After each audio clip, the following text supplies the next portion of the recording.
Oke, ini adalah episode pertama dari series ini.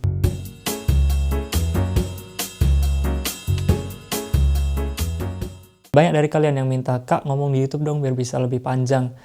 Oke, ini aku kasih guys. Karena jujur aku juga udah kepikiran dari lama ya, pengen ngomong kayak gini aja. Karena banyak juga sebetulnya yang pengen aku sampaikan. Besok udah tahun baru, besok udah 2026, dan ini akan jadi sesuatu yang aku rasa bagus ya untuk mengawali tahun baru. Di sini aku akan ngomong dengan lepas apa adanya, santai di rumah sendiri juga sambil duduk di sofa.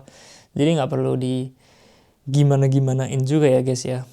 Di sini aku juga menunjukkan personality aku. Jadi kalau yang kalian lihat sekarang ini yaitu adalah diri aku yang sesungguhnya. Oke. Episode pertama, menjadi orang yang lebih baik. Mantap. Ya, ini adalah topik yang cukup berat ya. Tapi aku sengaja pakai ini untuk episode pertama. Oke, kenapa menjadi orang yang lebih baik? Ngomong ini cocok juga sih untuk tahun baru juga ya. Jadi mungkin tahun baru, semangat baru. Mantap. Seperti kalian tahu ya, aku di Instagram itu kan ngomong tentang hal yang positif. Jadi self-development, self-bettering. Terus aku juga selalu bilang kalau aku punya misi untuk mendorong anak-anak muda supaya menjadi lebih baik. Tapi aku nggak selalu seperti yang kalian lihat ini guys. Dalam artian dulu waktu kecil aku sebenarnya nakal banget, ya kan. Justru malah kebalikannya dari sekarang. Waktu kecil dulu aku, wah kacau banget lah pokoknya. Anaknya nggak bisa diatur, nakal banget. Ibuku sering banget kepanggil BK di sekolah gitu kan. Tapi suatu saat aku berubah 180 derajat dan hingga akhirnya menjadi aku yang sekarang ini. Nah itu gimana sih prosesnya? Jujur ini cukup menarik ya untuk diceritakan. Karena prosesku ini itu sebetulnya masuk akal kalau dilihat secara apa ya mungkin sudut pandang besarnya ya. Dan seakan-akan itu jalan hidupku yang aku tempuh selama ini itu ya mengarahkan aku menjadi aku yang sekarang ini. Aku juga seorang yang percaya kalau apa yang terjadi dalam hidup kamu itu ya untuk pembelajaran kamu juga. Jadi untuk membentuk kamu yang lebih baik gitu kan.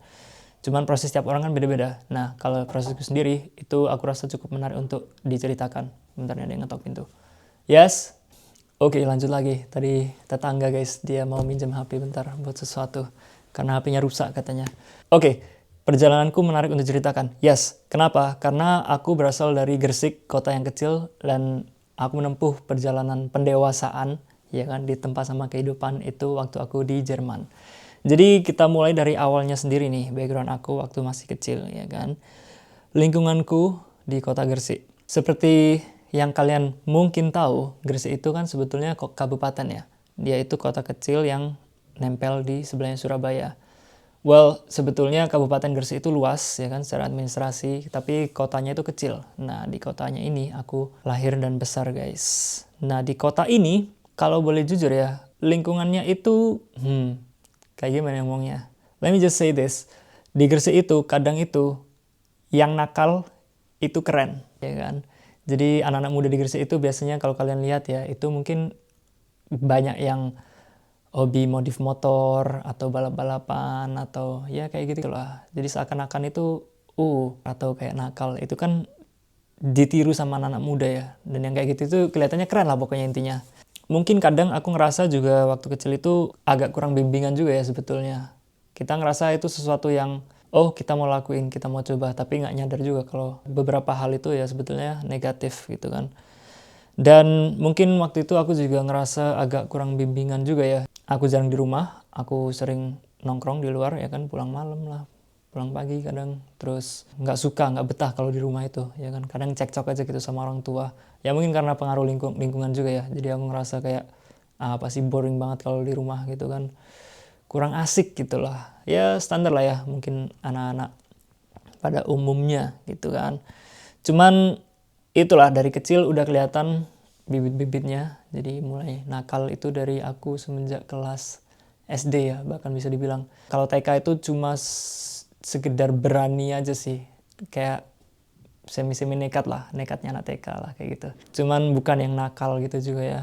Tapi kalau SD itu baru mulai kelihatan guys. Jadi mulai dipanggil sama BK, ibuku mulai dipanggil sama guru lah, terus mulai dihukum lah sama guru, kayak gitu lah. Jadi itu udah mulai kelihatan dari SD guys. Banyak yang hal-hal yang aku lakukan itu sebetulnya yang dalam kepala aku aja ya, itu kayak oh ini asik nih kayaknya, atau ini seru nih gitu kan. Tapi ternyata orang lain nggak suka kayak gitu loh. Jadi ujungnya dipanggil guru, terus akhirnya ibuku lagi yang dipanggil. Jadi kayak gitulah kurang lebih kenakalanku waktu SD itu ya. Aku ingat satu contoh nih ya. Jadi waktu itu ada temenku yang dia agak melambai gitu, cowok kan dia. Terus kita kan suka godain sebetulnya satu kelas kan, ya karena dia agak melambai gitu. Nah, suatu hari aku nemu buku diary dia di meja dia, nggak dijagain gitu. Nah, aku iseng aja kayak kepikiran ide jenius gitu kan. Aku buka, aku gambarin cowok cewek bugil gitu. Ya udah gitu aja, santai aja gitu, tanpa ada maksud apa-apa. Aku pikirnya cuma kayak, oh ini seru nih gitu kayaknya. Asik gitu. Ternyata waktu dia buka, dia nggak suka, marah, terus panggil guru. Ujung-ujungnya ibuku yang dipanggil. Dan itu kan malu banget guys. Aku inget banget tuh waktu dijemput sekolah ya kan, sore-sore sama ibuku. Terus di perjalanan pulang itu cuma diem aja gitu. Dan begitu nyampe garasi, ibuku langsung tanya, tadi kamu gambar apa? Wah, kacau. Itu jujur malu banget. Terus kenakalan lainnya itu contohnya ya aku suka bolos sih, jujur. Jadi aku benci banget sama yang namanya sekolah. Aku nggak betah aja sih. Karena yang diajarin kan kadang nggak nyambung juga sama kehidupan. Mikirku dulu kayak gitu, sosok kritis nggak jelas gitu kan. Jadi suka izin sakit lah, suka bolos lah, apalah, alasan acara keluarga lah. Pokoknya aku nggak pengen belajar di kelas, kayak gitu intinya. Aku rasa karena mungkin jarang di rumah juga ya, jadi ya itulah, kayak ngerasa kurang bimbingan dari orang tua juga. Akhirnya makin dewasa makin parah gitu. Jadi waktu SMP, waktu SMA, itu kelihatan makin nakal ya kan, mulai ngerokok kayak gitu-gitulah, terus pulang malam, terus modif motor nggak ada duitnya sih jujur. Jadi apa ya, bukan yang sampai balap-balapan juga. Meskipun dulu SMA itu motorku Satria FU guys. Kalau kalian tahu Satria itu motor apa ya, kayak gitulah, yang cukup norak ya sebetulnya, kayak pengen kebutan gitu. Tapi ya bisa dibilang juga sebenarnya kenakalanku itu bukan yang kriminal juga guys. Jadi dalam hati aku masih baik hati ya sebetulnya. Ini mungkin yang anak nakal lainnya bisa relate juga ya. Jadi kebanyakan anak nakal itu sebenarnya mungkin dalam hati sebenarnya kurang perhatian aja sih guys. Tapi bukan berarti mereka kayak jiwanya jahat terus pengen berbuat kejahatan gitu. Enggak. Most of the times mereka itu sebetulnya dalam hati mereka juga baik gitu. Mereka pengen membantu sesama manusia atau mereka pengen baik kepada orang lain. Cuman mereka mungkin biasanya disalahpahamin. Mereka ngerasa disalahpahamin sama lingkungan sekitar. Akhirnya mereka pengen menunjukkan atau pengen mencari validasi ya atau perhatian dari cara yang salah gitu kan mungkin. Itu juga yang terlihat dari diriku. Jadi waktu SMA itu mulai kenakalannya ya apa ya, mungkin kayak berulah di kelas atau kayak ngomong sesuatu yang aku pikir lucu ke depan guru, tapi ternyata gurunya itu nggak apresiasi dan ujung-ujungnya dipanggil ke BK lagi ibuku. Yes, pokoknya kayak gitulah guys. Bukan yang kriminal ya intinya. Kenakalan ini sebenarnya kan terbawa ya. Jadi course nggak tiba-tiba hilang gitu aja kan. Dan waktu aku umur 19 tahun, seperti kalian tahu, aku pindah ke Jerman. Jadi lulus SMA dari Gresik, aku pindah ke Jerman dengan harapan pengen lanjut kuliah di situ. Dan kalau dipikir-pikir, umur 19 tahun itu kan masih muda ya guys. Masih polos lah anaknya. Istilahnya anak umur 19 tahun ditaruh di lingkungan yang baru, di negara yang baru ya kan, dengan kultur yang sangat-sangat berbeda. Itu pasti kaget dong. Jadi lihat, oh ternyata dunia bisa kayak gini. Dalam artian kebebasan itu bisa kayak gini, ya kan. Bayangin, anak yang masih nakal-nakalnya, ya kan, belum dewasa, ya umur 19 tahun tiba-tiba dilepas gitu aja. Jauh dari orang tua, jauh dari keluarga, jauh dari lingkungan.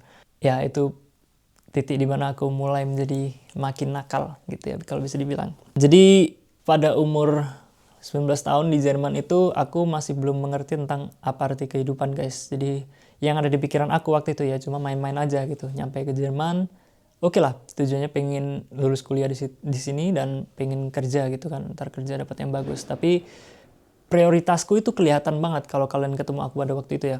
Prioritasnya itu bukan kayak gitu. Jadi kebanyakan yang pengen dilakuin itu ya seru-seruan aja gitu. Cari keasikan. Pengen apa ya, ngelakuin sesuatu yang cool gitu kan.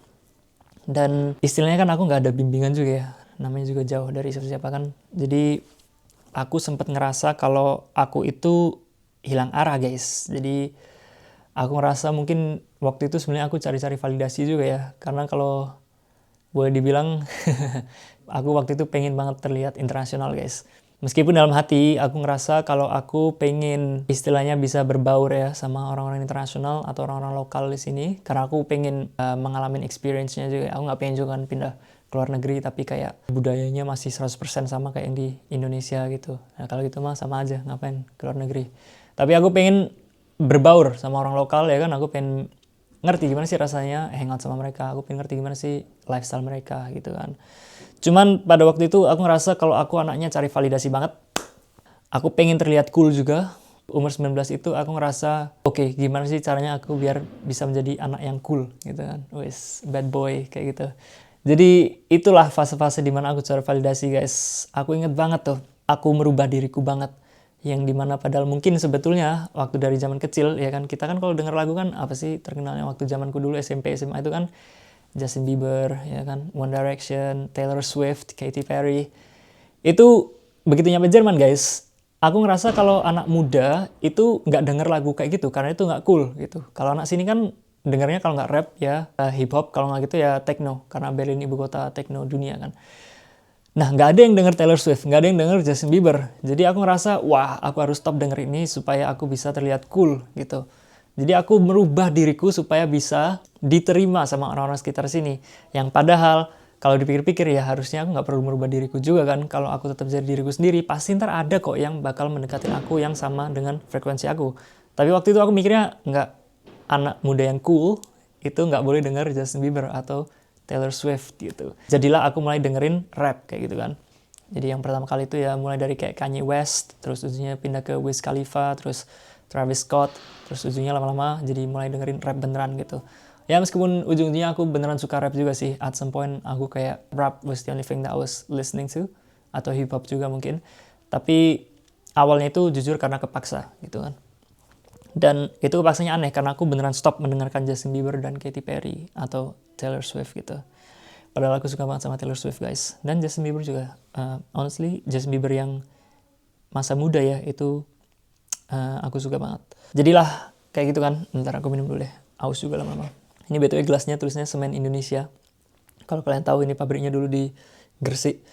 Tapi ayahku nggak kerja di sini ya guys. Ini bukan berarti aku pernah kerja di sini atau ayahku kerja di sini. Ini cuma nemu gelasnya aja di rumah. Somehow orang tua aku punya, terus aku mikir, cakep juga, harus dikasih sama ibu, suruh bawa. Aku bilang gini karena kemarin di Instagram ada bilang, kerja semen ya gitu. Enggak guys, orang tua aku nggak kerja semen. Oke, lanjut lagi. Hilang arah, ya kan? Jadilah waktu umur 19-20 itu aku gencar-gencarnya hangout sama bule-bule guys. Tapi gini ya, kalau boleh jujur ya, bahasaku kan waktu itu terbatas banget ya. Bahasa Inggris pas-pasan, bahasa Jerman uele. Jadi cari temen itu ya yang seadanya aja, yang mau hangout sama aku aja gitu. Dan kalau boleh jujur, pilihan itu terbatas guys, ya kan? Karena nggak semua orang mau lah hangout sama orang yang bahasanya terbata-bata atau seorang foreigner yang asing gitu kan. Kebetulan waktu itu aku suka skateboardingan bahasanya kayak anak. Aku suka skateboardan, ya kan. Jadi dulu aku anak skate guys sebetulnya. Wes mantap juga. Meskipun nggak kelihatan ya sekarang. Tapi dulu jujur, aku dulu kalau di Surabaya itu suka main di skatepark Mount Castle. Kalau lagi di Surabaya sih, tapi kalau di Gresik ya di garasi rumah aja atau di depan jalan gitu. Nah waktu ke Jerman, aku nggak bawa papanku karena ya waktu itu nggak tahu ya kalau bisa dibawa ke pesawat. Jadi aku beli skateboard baru waktu di Jerman. Dan akhirnya aku sering main ke skatepark gitu kan di Berlin. Jadi kebetulan skateboarding itu adalah olahraga yang sosial ya. Gila-gilain. BTW ini kalau kalian denger bunyi-bunyi kembang api atau mercon, yaitu dari luar ya, karena ini mau tahun baruan. Anyway, balik lagi. Ngomong, skateboarding itu adalah olahraga yang sosial guys. Jadi kalau kalian pergi ke skatepark ya, kalian akan disambut istilahnya dengan anak-anak skate di situ. Dan orang-orang itu mostly emang welcoming banget. Mereka baik juga dengan orang-orang baru gitu. Ini tergantung skateparknya juga ya. Ada yang skatepark yang lebih ya mungkin senioritas atau komunitas-komunitas atau orang lokalannya sendiri aja gitu. Tapi skatepark that I went to was one of the most welcome skateparks I've ever been. Jadi orang-orang di skatepark itu merangkul aku gitu. Meskipun bahasa aku waktu itu masih elek dan aku nggak punya temen lokal juga kan pada waktu itu. Nah, ketemu dengan orang-orang yang menerima aku kayak gitu, aku jadi ngerasa, ini nih my friends gitu kan. Mereka mau menerima aku gitu dan mereka kelihatan loyal juga gitu sama aku. Jadilah aku berteman dengan mereka.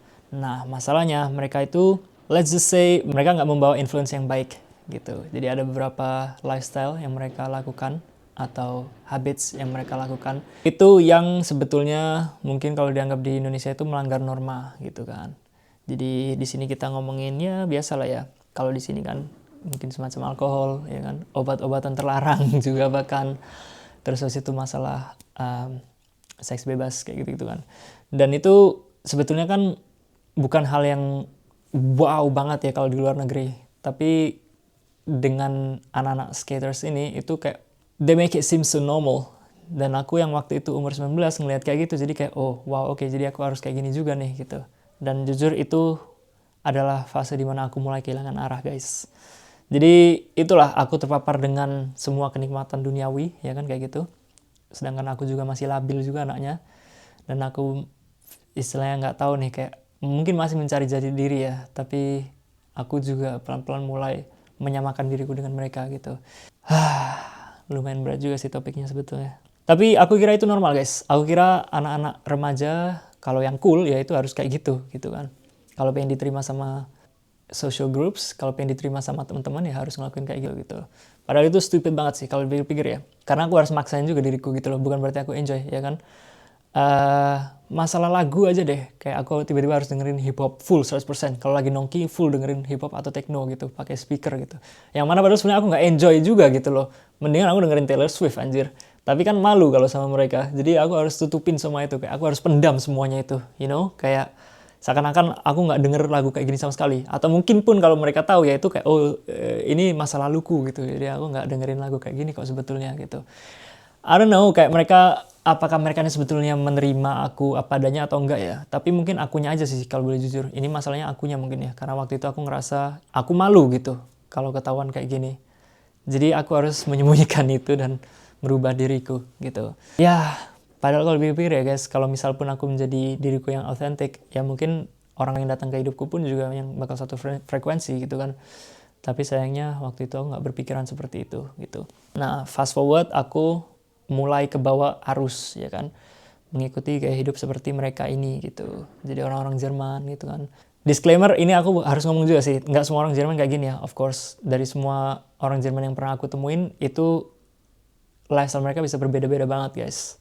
Jadi ada yang mungkin sama sekali nggak minum alkohol gitu juga ada juga gitu. Ada juga yang minum tapi sesekali doang. Atau ada lagi yang hobi banget minum. Jadi setiap kali keluar atau setiap kali pulang kerja mereka minum bir kayak gitu. Itu juga ada juga kayak gitu.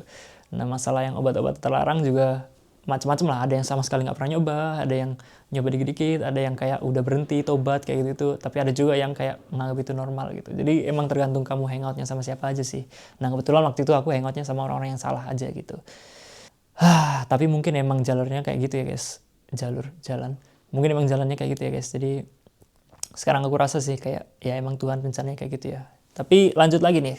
Jadi semua kenikmatan duniawi ya kan. Aku udah ngeliat nih.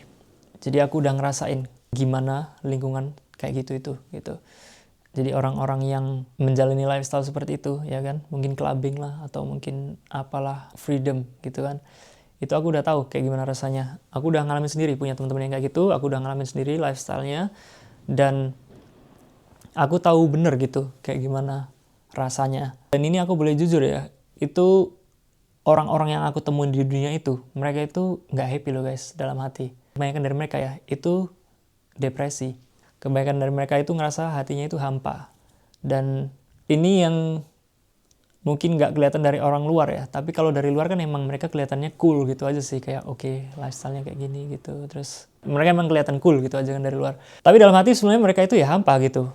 Mereka mungkin nggak banyak ekspresi ya kalau dari muka kayak gitu-gitu kan. Kalau aku ngeliat mereka itu kayak oh oke, cool-cool banget gitu, matanya ini nggak senyum lah atau apa gitu, nggak bercanda-bercanda gitu. Ya karena dalam hati emang mereka nggak ada, udah istilahnya nggak ada kehangatan mungkin di dalam hatinya. Jadi emang mereka deep down juga emang sedih gitu sebetulnya. Dan dunia yang seperti ini nih emang fana banget guys. Dari luar kelihatannya kayak oke, euforia kayak gitu ya kan. Apalagi kalau di sekitar obat-obatan terlarang gitu. Oh iya kelihatannya emang gembira banget, tapi dalam hati ya sebetulnya itu hancur banget guys. Kayak bukan berarti bahagia ya. Ini yang harus dibedakan.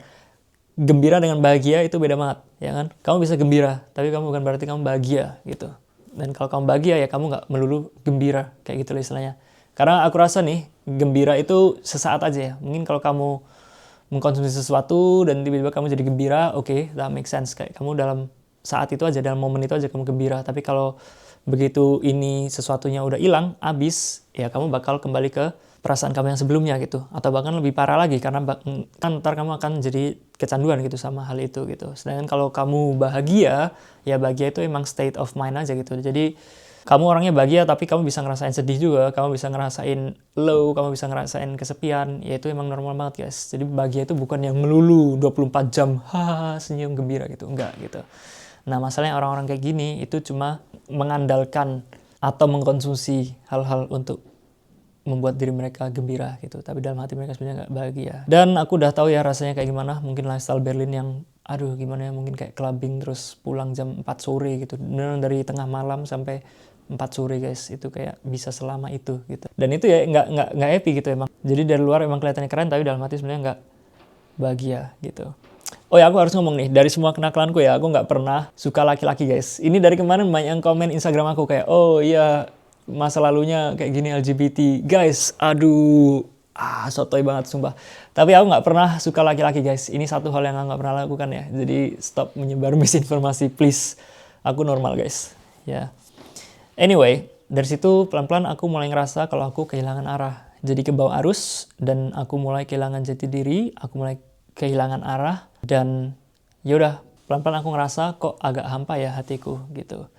Aku ngerasa aku nggak bahagia. Momen ketika aku menyadari ini tuh aku masih ingat banget guys. Jadi waktu itu di rumah nih kan, tiduran aja di kasur, aku ngelihat langit-langit gitu kan. Di situ aku mikir, perasaan apa ya ini di dalam hatiku gitu. Padahal harusnya aku bahagia, tapi kok kayaknya aku ada yang kosong ya dalam hati gitu kan. Ini aku lagi mikir nih kira-kira apa yang aku bisa omongin dan aku nggak pengen omongin. Oke, jadi waktu itu aku merenung, terus aku di kasur itu kan, aku mikir, padahal aku udah menjalani hidup kayak gini, tapi kok rasanya masih kosong ya dalam hati. Dan ini pertama kali dalam hidupku guys, aku ngerasain kayak gini. Sebelumnya ini aku nggak pernah ngerasain depresi ya. Mungkin aku pernah ngerasa ya sedih atau apa. Mungkin itu ya pasti pernah lah, itu manusiawi. Tapi depresi itu nggak pernah teralami sama aku sama sekali gitu. Baru kali ini itu ada emosi seperti itu guys. Dan itu aku bingung gitu. Karena aku nggak tahu ini perasaan apa sih sebetulnya gitu kan. Aku mikir, harusnya aku bahagia. Tapi kenapa ada perasaan kosong ini gitu. Padahal kalau dengerin lagu rap, lifestyle seperti ini nih yang harusnya bikin aku bahagia. Tapi kok enggak ya gitu. Dan itu cuma aku aja gitu. Mungkin ada sesuatu yang salah, tapi aku masih belum tahu bener gitu apa yang salah gitu kan. Mungkin ada beberapa habits yang jelek dan harus dihilangin, tapi aku juga masih belum tahu kalau ternyata ini tuh sepaket gitu. Jadi dari mindsetnya itu udah salah guys. Dan ini yang membuat depresi sebetulnya ya kan. Jauh dari Tuhan juga lah. Terus itu kayak teman-teman yang kita hang out with ya kan, sekitar kita, dan mungkin lifestyle yang kita jalanin juga. Itu kan satu paket semuanya itu ya kan. Dan itulah yang membawa aku ke depresi. Nah, ini yang menarik gitu kan. Padahal harusnya aku kira aku keren dan happy, tapi ternyata kok aku malah depresi. Dan depresi ini itu berlangsung selama bertahun-tahun ya guys. Ini bukan sesuatu yang cuma kayak oke, seminggu terus hilang terus habis itu happy lagi. Enggak guys. Ini bisa dibilang mungkin 3-4 tahun itu aku ngerasa kayak gitu, konstan. Jadi mungkin nggak yang setiap hari kayak dalam state yang low terus gitu ya 24 jam gitu, enggak juga mungkin. Tapi tiap kali aku sendirian istilahnya atau malam gitu nggak bisa tidur gitu, itu pasti kayak wah rasanya itu kayak aku buat apa sih hidup gitu, kayak kenapa sih aku ada di dunia ini, atau kenapa hidup kok berat banget ya, kayak gitu loh. Aku jadi meragukan diriku sendiri dan aku mulai ngerasa hidup itu nggak worth it lagi, dan ini kebawa terus gitu guys. Lagu yang didengerin itu jadi lagu-lagu galau, lagu emo ya kan. Jadi dari kecil aku suka denger lagu-lagu emo dan itu ke bawah juga. Jadi makin-makin tuh waktu aku depresi jadi kayak aduh suka denger MCR yang galau-galau lah, terus kayak band-band emo kayak gitu-gitulah intinya. Tapi jadi kayak mikir life is tough man. Jadi kayak gitu loh. Dan itu ke bawah ya guys. Dan puncaknya itu adalah ketika aku ngerasa hidup itu udah gak ada artinya. Itu dimana aku pengen mengakhiri semuanya guys. Kalau boleh jujur ya. Aku ngerasa sedih banget, hancur. Karena waktu itu ada beberapa hal yang terjadi lah dalam hidupku juga. Jadi dari masalah pertemanan, dari masalah percintaan, ya kan, dari masalah hidup juga. Aku sempat ngerasa gagal dan lain-lain gitu. Itu dibalut dengan lifestyle yang negatif ini, dengan teman-teman yang kurang positif, ya kan. Itu aku makin ngerasa kayak wow hidup ini nggak ada artinya gitu. Di ancur-ancurnya aku itu, aku sempat ngerasa udahlah nggak pengen lagi kayak gini gitu. Aku nggak pengen lagi menderita. Dan aku akhirnya sampai research gitu kan gimana cara istilahnya mengakhiri hidup gitu. Meskipun aku nggak pernah sampai melakukannya gitu guys. Jadi ini satu hal ya. Jadi aku pengen tiba-tiba istilahnya semoga hidupku tiba-tiba udah berhenti gitu aja gitu. Mungkin dengan cara yang heroik mungkin ya kalau bisa dibilang aku pengennya. Jadi kayak tiba-tiba mungkin nyelamatin anak kecil di jalan dari kecelakaan, tapi aku yang kena jebret langsung akhirnya aku mati masuk surga gitu. Kalau boleh milih mungkin kayak gitu yang idealnya. Tapi ya kan itu nggak terjadi gitu. Terus aku mikir kayak gimana ya kira-kira cara mengakhirin, tapi ternyata nggak ada yang sampai berhasil guys, karena ya itu kalau dipikir serem juga ya mengakhiri hidup beneran gitu. Apalagi aku cari-cari tahu caranya dan ternyata menyakitkan prosesnya gitu, atau nggak mudah. Dan ada lagi faktor kayak aku nanti pasti masuk neraka gitu.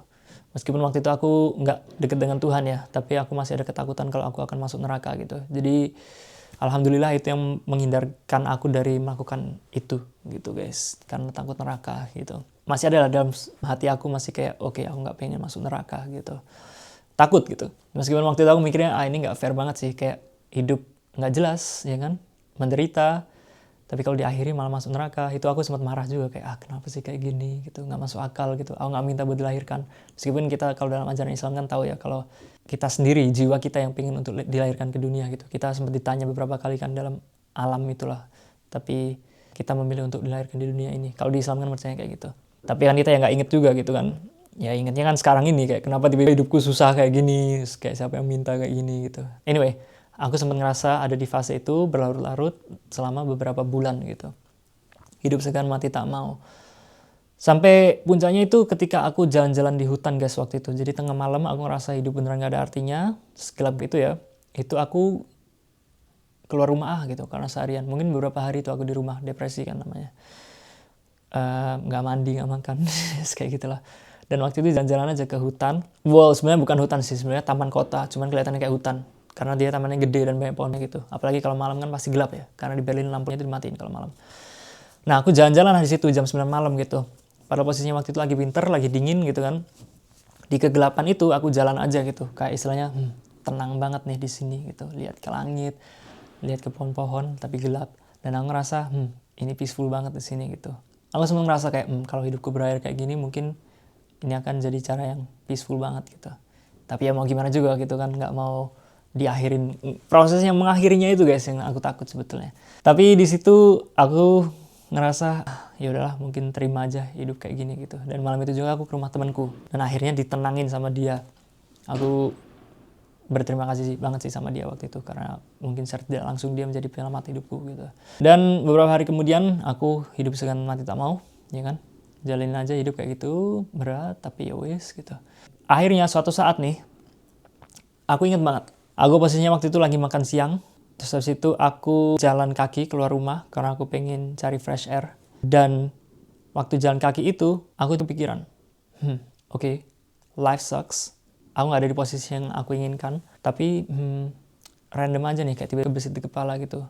Coba deh hitung blessings aku gitu. Coba deh hitung berkah-berkah yang ada di hidupku. Dan aku random aja mikir gitu. Kayak pelan-pelan aku mikir, oke, setidaknya aku masih ada atap di atas kepala. Setidaknya aku masih bisa makan. Setidaknya aku masih ada duit gitu. Meskipun pas-pasan ya waktu itu. Tapi kalaupun parah-parah pun gimana, orang tuaku pasti akan bantu aku gitu. Mereka akan sebisa mungkin membantu aku gitu lah istilahnya. Meskipun kita bukan dari keluarga yang kaya raya banget ya. Waktu itu ayahku juga pas-pasan banget duitnya sebetulnya. Terus habis itu aku ada iPhone gitu. Ya, meskipun ini random banget ya. Dan secara materialistik juga sih sebetulnya ini gitu. Tapi aku mikir oke, setidaknya aku punya iPhone. Aku punya iPad kayak gitu kan. Yang aku beli pakai jerih payahku sendiri waktu itu kerja restoran dan lain-lain. Terus aku bisa mandi air panas kayak gitu kan. Terus apalah aku hitung banyak banget ternyata guys. Dari hal yang paling kecil banget yang mungkin istilahnya bahkan material juga gitu kan, seperti contohnya iPhone tadi, sampai hal yang beneran kayak wow, kayak ini aku sangat bersyukur banget dalam hidup gitu loh. Aku bisa tinggal di Jerman gitu, yang mana ini sebenarnya mimpi dari orang banyak gitu kan. Dan semakin dihitung itu kayak semakin gak habis-habis guys. Dan disitulah aku ngerasa kayak wow, aku malu banget sama Tuhan gitu. Banyak sekali nikmat yang diberikan ke hidup aku, tapi aku ngerasa aku gak puas dan aku malah cari yang gak aku punya, istilahnya kayak gitu kan. Dan disitu aku mulai tersadarkan, oke. Aku jadi malu sama Tuhan dan aku pengen istilahnya mendekat lagi lah ke dia gitu. Dan di proses itu tiba-tiba aku nemu diriku lagi gitu. Tiba-tiba aku nyadar lah kayak oke, mungkin selama ini yang salah itu bukan dunia gitu. Tapi yang salah adalah mindsetku sendiri. Mungkin selama ini hal-hal yang kelihatannya jelek itu adalah hasil dari keputusan aku sendiri. Dan semua itu kan berdasarkan mindset kita sendiri gitu kan. Hal-hal yang positif aku sengaja jauhin sendiri waktu itu. Karena aku ngerasa itu nggak cool. Dan akhirnya aku menuai konsekuensinya. Dan ternyata emang semua itu berasal dari mindset kita sendiri gitu guys. Dan itulah awal mula dimana aku mikir kayak oke, ternyata selama ini jalanku yang salah gitu. Mungkin aku yang harus memperbaiki mindsetku dan pelan-pelan memperbaiki hidupku. Jadilah hari-hari itu aku mulai meninggalkan habitsku yang jelek gitu kan. Aku mulai mencari habit-habit yang positif dan pelan-pelan menemukan diriku lagi gitu. Jadi aku yang awalnya bahagia waktu kecil, ya kan, suka bercanda, apalah, itu selama ini hilang guys. Karena aku ngerasa terlalu ketawa itu nggak cool gitu. Akhirnya aku balikin lagi, kayak aku dengerin lagi lah lagu favoritku, ya kan, Justin Bieber, Taylor Swift, kayak gitu-gitu. Aku lakuin lagi hal-hal yang aku suka, yang beneran aku suka ya, dalam artian kayak oke, mungkin bercanda-bercanda sama teman-teman lah, atau kayak apa yang mungkin selama ini aku nggak kira cool kayak gitu kan. Tapi emang itu emang diriku sendiri gitu. Dan masalah teman-teman pun aku mulai jauh-jauhin juga. Teman-teman yang membawa influence yang negatif itu aku mulai kick dari hidupku, dan aku mulai hangout sama orang-orang yang positif kayak gitu. Jadi prosesnya pelan-pelan memperbaiki diri sambil mencari diriku lagi. Dan ternyata guys, setelah menjadi diriku sendiri, aku lebih bahagia. Ternyata tanpa mencari validasi orang lain, itu bisa lebih puas gitu rasanya guys. Kayak damai aja gitu loh hati. Kayak gak perlu mencari pembuktian ya mungkin ya. Gak perlu merubah diri hanya untuk disukai orang lain. Gak perlu melakukan sesuatu yang kita sendiri tidak suka sebetulnya. Dan ternyata setelah menjadi diri sendiri, itu pun orang-orang yang satu frekuensi akan datang sendiri ke hidup kita guys. Dan aku udah membuktikan itu. Jadi 100% menjadi diri sendiri, itu orang-orang yang punya satu frekuensi akan datang dengan sendirinya ke kehidupan kita gitu. Itulah kerennya, dan aku udah buktikan sendiri. Dan setelah memperbaiki diri itu, aku jadi ngerasa paling bahagia yang pernah aku rasakan gitu. Aku gak pernah ngerasain sedamai ini, dan aku gak pernah ngerasa hidup sebahagia ini, istilahnya kayak gitu kan. Ya meskipun bukan yang gembira 24 jam gitu ya, nggak yang tiba-tiba ketawa sendiri gitu, nggak juga of course. Tapi aku jadi excited lagi dengan hidup gitu. Jadi aku excited dengan masa depan, aku pengen membangun diriku lagi, aku pengen membangun masa depan. Jadi aku ngerasa bersyukur banget gitu. Dan inilah yang aku pengen lakukan sekarang ya. Aku pengen tunjukkan ke anak-anak muda gitu terutama. Karena ternyata menjadi orang baik itu keren gitu guys. Kamu nggak perlu menjadi orang lain, kamu nggak perlu merubah dirimu hanya untuk sekedar diterima orang lain gitu. Tapi menjadi orang baik itu justru rasa kepuasan itu sangat-sangat tinggi guys. Tapi kalau aku ngepost konten yang positif ya, terus ada orang yang komen kayak, "Kak, makasih banget, kontennya sangat menginspirasi. Kak, aku awalnya down banget, tapi setelah lihat konten kakak, tiba-tiba aku jadi semangat lagi." Atau, "Kak, kemarin yang aku redup, aku nggak pengen ngapa-ngapain, jadi sekarang tiba-tiba termotivasi dan pengen gini." Itu aku ngerasa kayak, wow, ini kepuasan yang tertinggi banget guys. Karena nggak tahu ya kenapa, tiap kali melakukan kebaikan yang membuat orang lain terbantu, itu kayak rasa kepuasannya itu beneran tinggi banget. Dan itu guys, ternyata mungkin hidup itu emang kayak gitu ya. Jadi itulah alasan kenapa aku membuat channel ini dan sosial media aku, itu adalah mengajak orang lain untuk menjadi lebih baik gitu. Aku sendiri memang belum sempurna, tidak ada manusia yang sempurna juga, tapi setidaknya aku adalah dalam proses, ya kan. Ini udah mungkin tahun ketiga atau tahun keempat semenjak aku mengalami proses memperbaiki diri itu ya, yang dimana aku kayak tersadarkan gitu, dan dari situ pelan-pelan membaik, dan sekarang akhirnya bisa berani untuk menunjukkan ini ke orang lain dan membuat konten-konten yang positif. Tapi aku yakin prosesnya sendiri masih panjang, dan aku excited apa yang terjadi di masa depan, sebenarnya kayak gitu. Thanks for watching guys, see you in the next episode.